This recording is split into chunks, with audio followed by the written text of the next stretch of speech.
ലൂക്ക എഴുതിയ സുവിശേഷത്തിൽ നാം ഇങ്ങനെ വായിക്കുന്നു: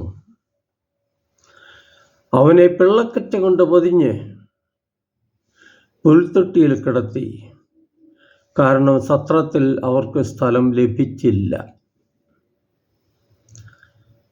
ലൂക്ക അധ്യായം 2 വാക്യം 7.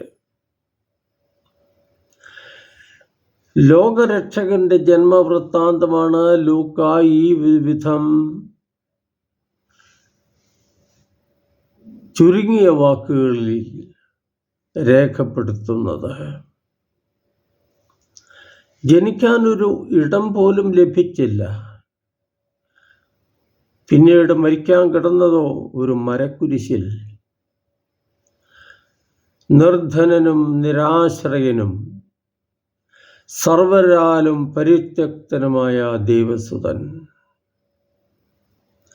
പാപമൊഴികെ എല്ലാത്തിലും നമ്മെപ്പോലെയായിത്തീർന്നവൻ,